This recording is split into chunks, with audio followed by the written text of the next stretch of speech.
Simulan nating magtalakay tungkol sa kulang.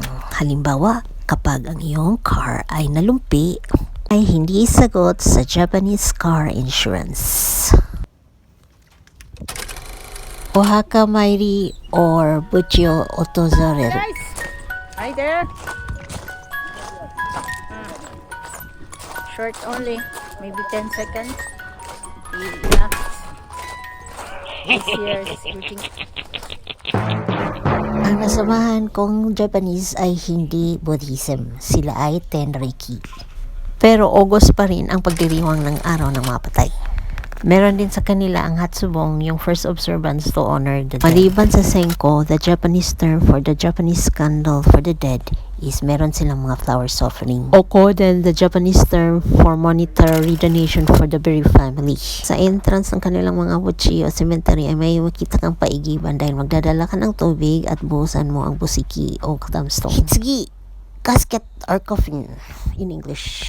Utsuya wake o soshiki funeral ceremony. Ukuyami means condolence. Tuwing Agosto dito nagkikita ang mga Hapon ang Bon Odori nila na mas kinilala in November as Halloween dance. Dinadayuan nito ng mga maraming nagko-costume o kaya nakayukata lang at napapaligiran ng mga tindahan pa rin, vendors, mga Japanese foods. Pwede ka ring makilahok, sasama, maggaya-gaya at sasayaw sa kanilang mga dance steps at kakain sama sila. Dahil para itong climax ng Japanese para sa mga estudyante ay mahaba-haba pang kanilang pagbabalik school kasi September.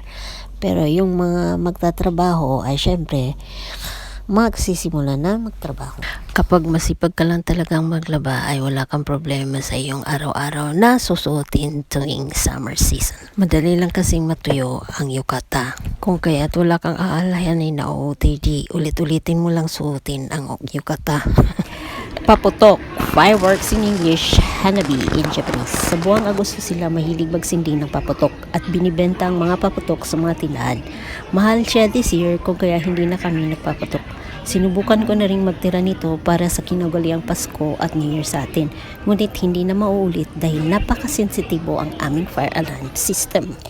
September na mga kadud, Merry Christmas preparation na sa Pilipinas. At baka mag-unabi kami sa tuwing malamig na panahon matapos ang mga bagyong magdaan ng September. Kapag kasi Japanese style cooking ng barbecue at hot pot cooking o unabi kung tawagin in Japanese ay dapat nasa gitna ng mesa ito nakahanda. Habang ang lahat nakakain ay nakaupo at mag-antay maluto. Ewan ko kung paano ginagawa ng mga perpektong Hapon ang ganito kung kaya lipat tayo sa Korean style na inaabangan talaga nila ang pagluto ng mga sakap.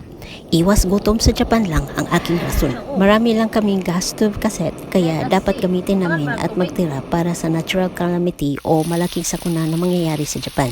Nakita niyo na ito sa aking vlog. Katunayan may links akong binigay. Noon meron kaming pinagdiriwang. Kakaiba ito dahil mababa. Sa taas ay new 10,000 yen at sa ibaba ang old 10,000 yen. Pinakamalaking halaga ang 10,000 yen o ichiman kung tawagin ang Japanese bill na ito. Sa taong 2024 ay biglang nakatanggap ako ng bagong ichiman from 7-Eleven withdrawing. Balikan natin ang tinatawag ko na Sala Park. Nasa opposite o mas overlooking area ako kumukuha ng larawan. Parang matawag na katabi ko lang ang Sala Park building.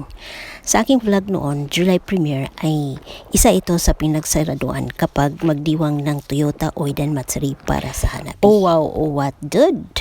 Nasubaybayan na siguro ang aking vlog kaya dagdag kaalaman ang viewing. Flower viewing, Hanabi, firework viewing, Hanabi, at leaf viewing.